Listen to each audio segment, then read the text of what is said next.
नमस्कार, मैं हूं आलोक जोशी और आप देख रहे हैं आलोक अड्डा। और आलोक अड्डा में आज हम मुलाकात करवा रहे हैं आपकी एक बेहद खास मेहमान से। उनको देखते ही आप समझ जाएंगे कि आज का ये इंटरव्यू आपको पूरा देखना है।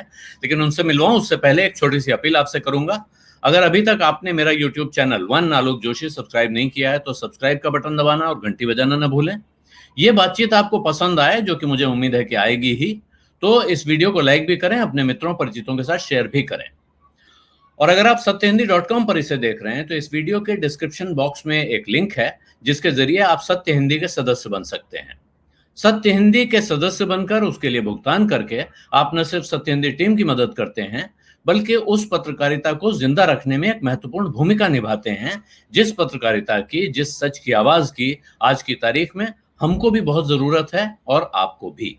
और अब मैं आपको मिलवाता हूं अपने आज के मेहमान से। हमारे आज के मेहमान हैं शिवसेना के सांसद, शिवसेना नेता, सामना अखबार के संपादक और बहुत पुराने पत्रकार संजय राउत साहब। संजय राउत जी, आपका स्वागत है आलोक अड्डा पर। नमस्कार जी। और इस वक्त आपसे बात करने का खास प्रयोजन है। यूं तो साल खत्म हो रहा है, नए साल की बधाई। सबसे पहले आपको आने वाला वर्ष 2021 शुभ हो। वो बुरी खबरें सारी खत्म हो जाएं जो इस साल हमारे सबके जीवन में आई हुई थी, ये कामना के साथ मैं बात शुरू करना चाहता हूं।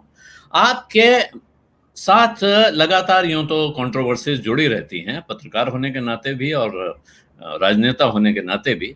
लेकिन इधर एक ताजा खबर आई कि साहब ईडी ने आपकी पत्नी श्रीमती वर्षा राउत को समन किया है।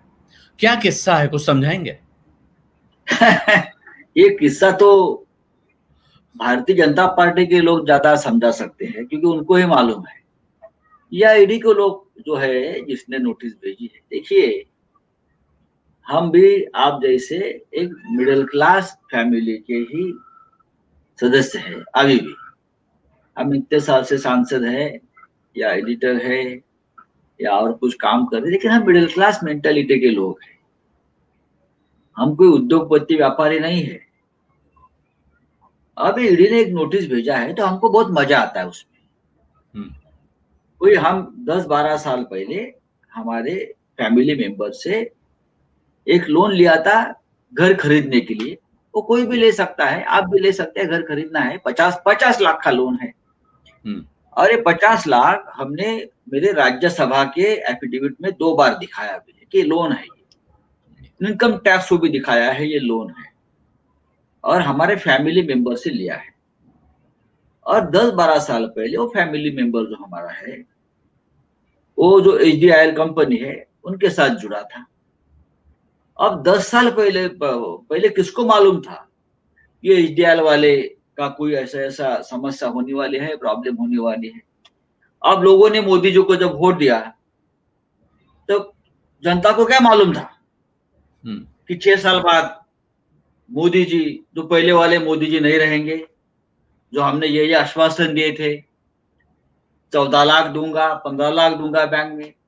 तो अब एचडीआईएल का कोई समस्या है तो अब 10 साल का एक ट्रांजैक्शन निकालकर ईडी ने एक नोटिस भेज दिया है। ठीक है, भेज दीजिए, हम उसका जवाब दे देंगे। यही समस्या है। ये कोई बहुत बड़ा फ्रॉड है क्या? ये कोई करप्शन है? ये कोई भ्रष्टाचार है? आप बताइए। 50 लाख के लिए ईडी, एक इतनी बड़ी इन्वेस्टिगेशन एजेंसी देश की, 50 लाख 10 साल पहले वाले एक एंट्री निकालकर हमें नोटिस भेजती है। मैंने स्वागत किया है, लेकिन मैंने कहा है कि आपने गलत आदमी से पंगा लिया है जी। हाँ, ये बड़े बड़े लोग जो है, उद्योगपति, व्यापारी, भ्रष्टाचारी, उसको आप छोड़ देते हो। लेकिन हमारे जैसे मिडिल क्लास लोग, इसलिए मेरा घोटाला क्या है, मेरा घोटाला हो सकता है हमारा कि हमने आपको, बीजेपी को महाराष्ट्र में सत्ता में आने से रोक दिया। अगर ये घोटाला है तो आप नोटिस भेज दीजिए और हमारी जो भी जांच करनी है आप कर लीजिए, हमें कोई तकलीफ नहीं है। जी, 2 बातें आपने कही। एक ये आपका घोटाला है कि आपने बीजेपी को महाराष्ट्र में सत्ता में आने से रोक दिया, और दूसरा आपने कहा कि ईडी के बारे में कि आपने गलत आदमी से पंगा ले लिया है। जब आप कह रहे हैं गलत आदमी से पंगा ले लिया, इसका क्या अर्थ है? ऐसा है कि देखिए, हमने कोई गलत काम नहीं किया है। मैं जिस परिवार से आता हूं और मैं जिस संस्कार बाला साहब ठाकरे जी के साथ मेरी पूरी जिंदगी गई, पूरे जीवन मेरा उनके साथ गया है, या पवार साहब के साथ मैंने काम किया है, और अच्छे अच्छे लोगों के साथ मैंने काम किया है। मैं पत्रकार रहा हूँ, आज भी करता हूँ काम, मैं नौकरी करता हूँ। तो ऐसे लोगों को, जिसका कोई बिजनेस नहीं है, व्यापार नहीं है, बड़ा, हम बोला ना, मैंने मिडिल क्लास जिंदगी हमने हमेशा जी है, मेरे बच्चे भी काम करते हैं, बच्चे काम करते हैं। तो ऐसे लोगों से अगर आप संघर्ष करना चाहते हैं तो हमारी सबसे बड़ी ताकत होती है, जैसे आपके है ना सत्यहिंदी.com, आप सत्य के लिए संघर्ष करते हैं, इसीलिए मैं आपसे बात कर रहा हूँ। तो मैं भी सत्य के लिए संघर्ष करने वाला आदमी हूँ, इसलिए गलत आदमी से आप सत्य के साथ संघर्ष नहीं कर सकते। मैं बोला कि इस देश में सिर्फ प्रधानमंत्री मोदी नहीं है, मैं फकीर हूँ और झोला लेकर आया हूँ। आप जैसे बहुत लोग हैं इस देश में जो फकीर है और झोला लेके घूमते हैं, उसमें से हम। तो मतलब आपने कहा कि जो आदमी सच्चा है उसके खिलाफ जांच करके ईडी को कुछ हासिल नहीं होना, असली बात ये है। लेकिन आपके पहले एकनाथ खड़से साहब के खिलाफ इसी तरह की जांच, सरनायक साहब के खिलाफ इसी तरह की जांच, ये नाम एक तार में जुड़ रहे हैं। ये वो नाम हैं जिन्होंने एक बड़े पत्रकार अर्नब गोस्वामी के बारे में सवाल उठाए थे। आपको कोई रिश्ता जुड़ता दिखता है? डेफिनेटली जो आपके खिलाफ आवाज उठाएगा, सबसे पहले शुरुआत महाराष्ट्र में हो गई शरद पवार साहब के साथ। शरद पवार जी को नोटिस भेजा, बाद में हमारे प्रताप सरनाइक जो है, सब लोग है, उसने कुछ सवाल पूछे थे अर्नब गोस्वामी को। एकनाथ खड़से ने पार्टी छोड़ दिया बीजेपी और कुछ सवाल खड़े किए, तो एकनाथ खड़से जी को नोटिस आया है। मैं हमेशा एक भूमिका लेकर खड़ा रहता हूँ महाराष्ट्र में और देश में, तो हमको नोटिस भेज दिया। तो इस नोटिस भेजने से आप क्या करोगे? आप जीत नहीं पाओगे, आपकी जीत नहीं होगी। मैं आपको बताता हूँ, आप जितने भी इस प्रकार के कांड करेंगे, ये कांड है, आप सेंट्रल एजेंसी को इस प्रकार से मिसयूज करते हो, यही देश का बहुत बड़ा कांड हो रहा है। आप जितने भी ये कांड करेंगे, आप जमीन में गाड़े जाएंगे। और हमारे साथ जिसने भी इस प्रकार से बर्ताव किया है, तो उनको महाराष्ट्र में बहुत बड़ी कीमत चुकानी पड़ेगी। आप कर लीजिए, मेरा तो चैलेंज है। मैं तो कल भी बोला है, जो एलिगेशन या जो आरोप हमने हम पर किए हैं, वो अगर आपने प्रूव नहीं कर पाए तो कोर्ट में तो लेके जाऊंगा। लेकिन मैं आपको बताता हूँ, जो लोग जोर जोर से चिल्ला रहे हैं, उनको ईडी के कार्यालय के सामने अगर नहीं जूते मारे, ईडी कार्यालय के सामने खड़ा कर, तो मेरा नाम भी संजय राउत नहीं। ये किन लोगों की बात कर रहे हैं आप जो जोर जोर से चिल्ला रहे हैं? आप देखिए, आप निकालिए, आपको पता चलेगा क्या जैसे है। कुछ नाम हैं, उसमें पूर्व मुख्यमंत्री का भी नाम है, वो नाम ये आ रहे हैं, वो लोग ये कह रहे हैं कि ये पीएमसी बैंक से शामिल, पीएमसी बैंक से जुड़ा हुआ नाम। कोई पीएमसी बैंक का मसला ही नहीं है, मैं आपको बताता हूँ। ये पीएमसी बैंक का जो, ये पीएमसी बैंक का क्या विषय है? मेरा ना पीएमसी बैंक में कभी हमारा अकाउंट है बैंक का, ना मैं कभी गया हूँ उस बैंक में, ना मेरा कोई संबंध उस हमारे परिवार का इस बैंक से। लेकिन आपको बदनाम हमको जो करने की जो साजिश रची है, वो आपके ऊपर बुमरैंग होने वाली है। मैं आपको बताऊंगा, मैं बहुत ही सोच समझ कर बोल रहा हूँ। ये पूरी साजिश, ये षड्यंत्र है कि संजय राउत को बदनाम करो, क्योंकि वो बीजेपी के खिलाफ बोलता है, ये केंद्र सरकार के खिलाफ बोलता है, ये सच बात बोलता है। महाराष्ट्र में उद्धव ठाकरे जी के साथ या बाला साहब के साथ या शरद पवार साहब के साथ ये आदमी खड़ा है, तो उनको, उनकी प्रतिमा का भंजन करो। आप नहीं कर सकते, लोग पहचानते मुझे, लोग हमें पहचानते हैं। जी, आप कह रहे हैं आपके परिवार का पीएमसी बैंक में कोई खाता भी नहीं है?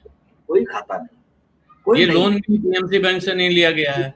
नहीं फिर ये किस्सा पीएमसी बैंक कैसे जोड़ा जा रहा है? ये लोग क्यों इस है तरह का तो सवाल? जोड़ने दीजिए, जोड़ना है तो कोई भी जोड़ने दीजिए। मैं ईडी को जो कुछ इंफॉर्मेशन चाहिए हम दे देंगे, पहले भी दे चुका हूँ, 2 बार दे चुका हूँ। अगर आपने ये पॉलिटिकल मुद्दा बनाने की अगर आपकी इच्छा है किसी की, तो मैं उसका भी स्वागत करता हूँ, आप कर लीजिए। लेकिन और राजनेता जो ईडी से या किसी एजेंसी से डरते हैं, और मुझ में फर्क है। मैं आपको बताऊं, मैं डरने वाला नहीं हूँ, ना मैं डरूं, ना मैं किसी को डरने दूंगा हमारे लोगों को। मैं, अगर आप चाहते हैं, आपकी तरफ से, आप बताइए। जी बात पूरी कर लें फिर बताऊं। हाँ, तो मेरे जैसा आदमी ना डरने वाला है। मैं जिंदगी में कभी किसी से डरा नहीं। तो आपकी तरफ से एक बयान ये भी आया कि मेरे पास 102 लोगों की या 120 लोगों की लिस्ट है जो मैं ईडी को सौंप सकता हूँ। तो वो लिस्ट आपने क्यों रोक के रखी है? फिर आप वो लिस्ट सामने क्यों नहीं ला? मैंने रोकी नहीं है, काम चल रहा है। मैं ऐसी लिस्ट ईडी को दे दूंगा जिसके ऊपर ईडी ने 4 साल में क्या किया है जांच, वो भी मुझे पूछना है। ओके। बड़े बड़े लोग हैं उसमें जिसकी तो सबसे पहले जांच होनी चाहिए। ईडी का फिट केस है ये, लेकिन आप उनको हाथ नहीं लगाएंगे। लेकिन 50 लाख की एक 10-12 साल की एक एंट्री, एक केस निकाल कर आप हमें नोटिस भेजेंगे, आप प्रताप सरनाईक को नोटिस भेजेंगे, आप शरद पवार साहब को नोटिस भेजेंगे, आप एकनाथ खड़से को नोटिस भेजेंगे, आप प्रफुल्ल पटेल को। इसलिए देखिए ये कड़ी, देखिए ये सब लोग महाराष्ट्र में महाविकास आघाड़ी की सरकार बनाने में बहुत बड़ी भूमिका निभा रहे थे और निभा रहे हैं सरकार बचाने के लिए। तो आप हमारे ऊपर दबाव, लेकिन इस दबाव का कोई परिणाम नहीं होगा। महाराष्ट्र की सरकार का बाल भी बांका नहीं होगा। आप तो ज्यादा मजबूत हो गई। आप इस तरह से बर्ताव करेंगे तो ये सरकार 5 साल नहीं, 5 साल के बाद भी चलेगी। ओके, तो आप कह रहे हैं कि ये एक पूरा डिजाइन दिख रहा है साफ साफ, जिन लोगों ने महाराष्ट्र में सरकार बनवाने में भूमिका अदा की, जो इस सरकार को चलाने में भूमिका अदा कर रहे हैं, एक तरह से उन पर घेरा डाला जा रहा है। लेकिन ये कौन नहीं करेगा? सुशांत, आपको ऐसा लगता नहीं है कि जी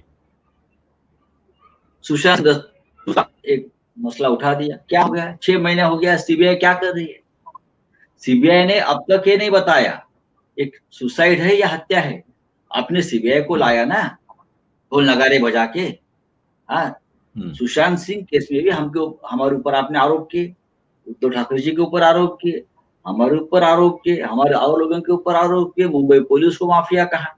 लेकिन आपने सीबीआई को अगर लाया है तो सीबीआई ने क्या किया, या अगर हम सवाल पूछते हैं उसका जवाब किसके पास है?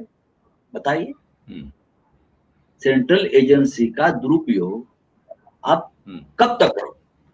आपने इस एजेंसी की प्रतिष्ठा मिट्टी में मिला दी, धूल में मिला दी।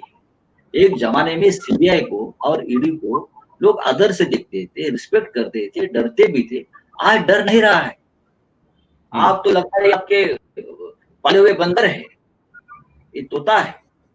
ये कब तक आप उसकी प्रतिमा को धूल में मिलाएंगे? अब बताइए। जी, लेकिन अब मैं आपसे पूछ रहा हूँ, जो आप कह रहे हैं कि मेरे पास 102 नाम या 120 नाम हैं, उनको आप सीधे सामने लाने के बजाय ऐसे इस्तेमाल क्यों कर रहे हैं, जिससे लग रहा है जैसे कि आप भी एक तरह की ब्लैकमेल पॉलिटिक्स में हैं? हमने ब्लैकमेल पॉलिटिक्स नहीं की है। 120 नाम सामने आ जाएंगे। हाँ, कब तक? पूरा लिस्ट ईडी को जाएगा और मीडिया के सामने जाएगा। ये वो नाम है जो जिन पर ऑलरेडी जांच चल रही है या जिन पे जांच होनी चाहिए, ऐसा आपको लगता है? जो आपने कहा मैं ईडी से भी सवाल पूछूंगा कि क्या किया। नहीं भी चाहिए नंबर 1, और जिसकी जांच आपने आपके पार्टी में प्रवेश करने के बाद रोक भी दी है। ऐसे बहुत से लोग, ऐसे बहुत से लोग हैं जिसकी पहले जांच चल रही थी, जिसको धमकाया गया। अगर बीजेपी में आने के बाद वो साफ पाक हो गए, गंगा स्नान कर दिया, उनकी जांच रोक दी। तो मेरा सवाल है कि ये नाम आप ले क्यों नहीं रहे हैं? आप ये नाम क्यों रोक के रखे हुए हैं? नहीं, मैंने रोका नहीं है, मैं कभी नहीं रोकूंगा। आ जाएगा इससे, सब आ जाएगा। तो कब तक उम्मीद करेंगे आपकी तरफ से नाम सामने आएंगे? जल्दी आ जाएगा। ये हमारी राजनीति, ब्लैकमेल वाली राजनीति हमारी कभी नहीं। हमने एक भी हमेशा एक किया है कि देखिए, किसी के परिवार, किसी की बच्ची, किसी की बीवी के तरफ नहीं उठाने चाहिए। परिवार परिवार है, राजनीति राजनीति है। हमने हमेशा, बाला साहब ठाकरे ने हमको ये संस्कार दिया है। देखो संजय, परिवार को राजनीति में, गंदी राजनीति में नहीं खींचना चाहिए। उनका कोई दोष नहीं होता है, लेकिन ये लोगों ने परिवार के लोगों के ऊपर भी जो जब खिचड़ उठाना शुरू किया बिना वजह, तो लगता है हमको भी देखना पड़ेगा। जी, लेकिन आप नहीं मानते हैं कि तमाम लोग खुद राजनीति में होते हैं और अपने दाएं-बाएं, अपने परिवार, भाई, भतीजे इनके नाम पर कारोबार कर रहे होते हैं, ऐसे कई किस्से सामने आए हैं। तो फिर उनको एक्सपोज़ करना क्यों गलत है राजनीतिक तौर पर? अगर अगर कोई गलत काम हुआ है तो एक्सपोज़ करेंगे, लेकिन अगर कोई मेरे जैसा नेता है या उद्धव जी जैसा नेता है, आप उनके तरफ कुछ नहीं कर सकते, उनके खिलाफ तो उनके बच्चों को पकड़ो, बिना वजह और प्रेशर डालो, ये गलत है, ये गलत है। हमारे परिवार के लोग राजनीति में नहीं है। ये हमारे परिवार को सिर्फ इस्तेमाल किया जाए निशाना बनाने के लिए, ये गलत है आपका कहना है। ये हो रहा है, ये गलती पकड़ी जाए तो फिर तो इतनी तो अब नैतिकता आप जी, होना चाहिए। आप जो मामले उठा रहे हैं, उनमें क्या परिवार के लोग शामिल नहीं हैं? क्या वो लोग सीधे शामिल हैं जिन पर वो निशाना बनता है? जो 120 नाम आपने कहे? नहीं, 120 नाम जब आ जाएगा तो सबको पता चलेगा। सरकार किस तरह से इस एजेंसी का राजनीतिक फायदे के लिए इस्तेमाल कर रही है। सरकार किस तरह से इस एजेंसी, सभी एजेंसीज का अपने जो विरोधी हैं, उनको दबाने के लिए, उनको दबाव में डालने के लिए काम कर रही है। अरे ईडी और सीबीआई ने, अगर आपको अपने आप को आप स्वतंत्र स्वायत्त मानते हो, तो आप आपकी प्रतिष्ठा रखिए। आप गुलामी मत करिए किसी की, ना हमारी करो, ना और किसी की। आज मैं देखता हूँ जब कोई इस बड़े पद पर आता है तो सीधा बताया जाता है ये उसका आदमी है, ये उसका आदमी है, ये उसको इस उद्योगपति के ज्यादा करीब है इसलिए उसको लाया है। ये आपकी प्रतिष्ठा नहीं है भाई साहब, इससे देश नहीं रहेगा, देश नहीं चलेगा। अभी जैसे आपने कहा कि ये पदों पे बैठे हुए लोगों का इस्तेमाल इस तरह से नहीं होना चाहिए एजेंसी में। अभी अब ताजा एक कंट्रोवर्सी आज शुरू हो गई। महाराष्ट्र के जो डायरेक्टर जनरल ऑफ पुलिस हैं, वो ट्रांसफर हो रहे हैं सीआईएसएफ के डीजी बन के, और कहा जा रहा है कि उनको तमाम ऐसे सरकार ने उनके सामने ऐसी चीजें रख दी थी, वैसे फैसले जिनसे वो सहमत नहीं थे और खुश नहीं थे, वो यहाँ से जाना चाहते थे। नहीं, मुझे नहीं लगता ऐसा। देखिए अगर ऐसा होता तो उनको 1 साल पहले ही ट्रांसफर कर देते। जो सुबोध जायसवाल साहब है, बहुत ही अच्छे अधिकारी है, अच्छे अफसर है, और पुरानी सरकार ने उसकी नियुक्ति की थी, पुरानी सरकार फडणवीस जी की। लेकिन उसके बाद भी जब उद्धव ठाकरे साहब मुख्यमंत्री बने, तब भी वो 1 साल से भी ज्यादा अपने पद पर रहे। उसे जायसवाल साहब को बार बार सेंट्रल में, इतने बड़े अधिकारी हैं, सेंट्रल में बुलाया गया है। दिल्ली के पुलिस कमिश्नर के रूप में उनको बुलाया गया था। उनकी फिर उनका ट्रांसफर जो है उद्धव ठाकरे साहब ने रोका था कि इस अधिकारी की हमें जरूरत है। तो मुझे नहीं लगता, लेकिन बहुत साल हमारे डीजी साहब ने दिल्ली में या सेंट्रल एजेंसी में काम किया है। उनकी मानसिकता सेंट्रल में काम करने की ज्यादा रही है, ऐसा मेरी जानकारी है। मैं तो सरकार में नहीं हूँ, लेकिन मेरी जानकारी है। जी, तो आपका कहना है कि वो अपने इच्छा से, उनको यहाँ कोई नहीं थी, अपनी इच्छा से होगा। जी, आपके साथ एक सवाल और जुड़ गया है पिछले दिनों कि आपने यूपीए को लेकर कुछ सवाल उठा दिए हैं कि यूपीए में पवार साहब जैसा चेयरपर्सन होना चाहिए। इस पर यूपीए में तमाम तरह के बयान आ रहे हैं। ये बयान आपने क्यों दिया? शिवसेना यूपीए का हिस्सा है क्या?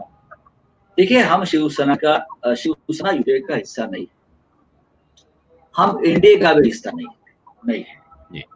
ऐसी बहुत सी राजनीतिक दल है देश में जो एनडीए में भी नहीं है और जो यूपीए में नहीं है, जो भारतीय जनता पार्टी के खिलाफ अपने अपने राज्यों में एक अपना अलग संघर्ष करते हैं, लेकिन उनको कोई प्लेटफॉर्म नहीं है राष्ट्रीय स्तर पर।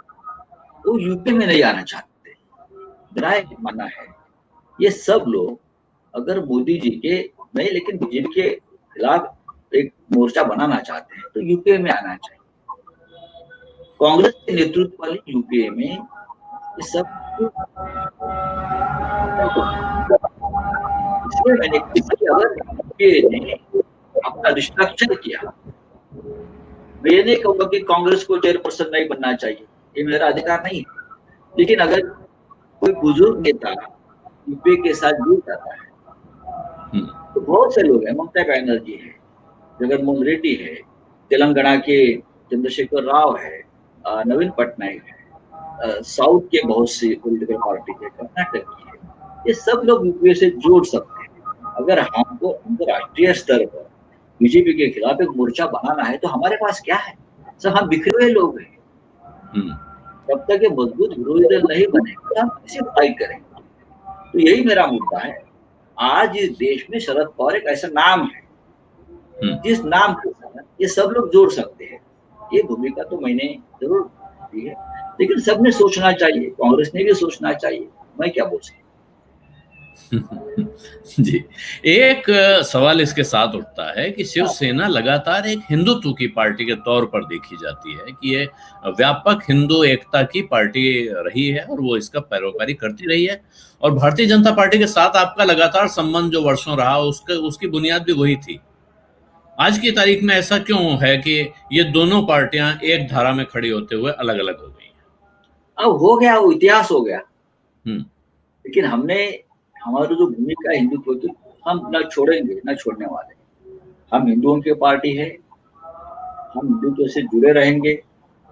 जब भी इस देश में हिंदुत्व का मुद्दा उठेगा, शिवसेना अपनी भूमिका, अपना योगदान उसमें दे देगी। देखिए, अगर इस देश में एक से ज्यादा पार्टी है, 100 से ज्यादा पार्टी है, तो सेक्युलर है, तो हिंदुत्ववादी पार्टी दो क्यों नहीं हो सकती?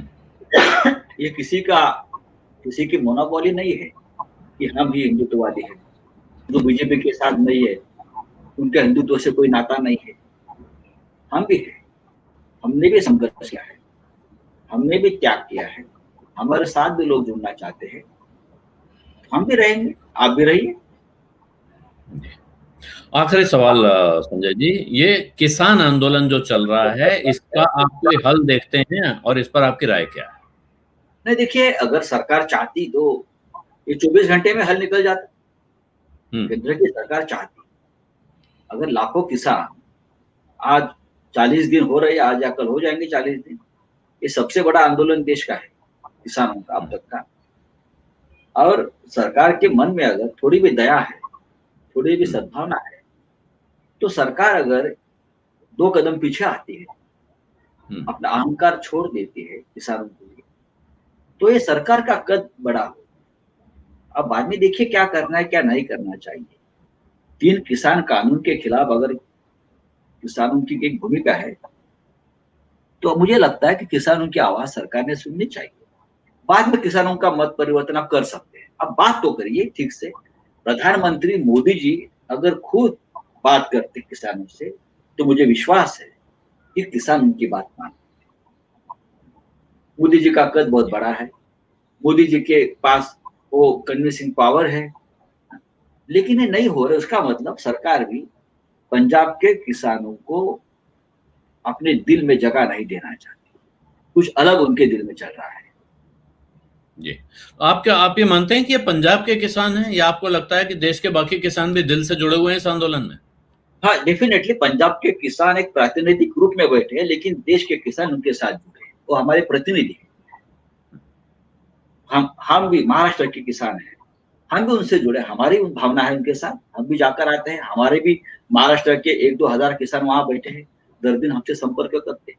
थोड़े थोड़े किसान और भी राज्यों से आकर बैठे हैं, लेकिन पंजाब का किसान फ्रंट पर वो दिखता है, तो उनसे बात सुननी चाहिए।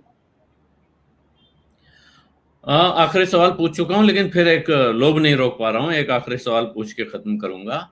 ये जो अर्नब गोस्वामी का प्रकरण है, ये आपको ये नहीं लगता है कि एक तरह से सरकार की तरफ से भी बदले की कार्रवाई के अंदाज में दिख रहा है?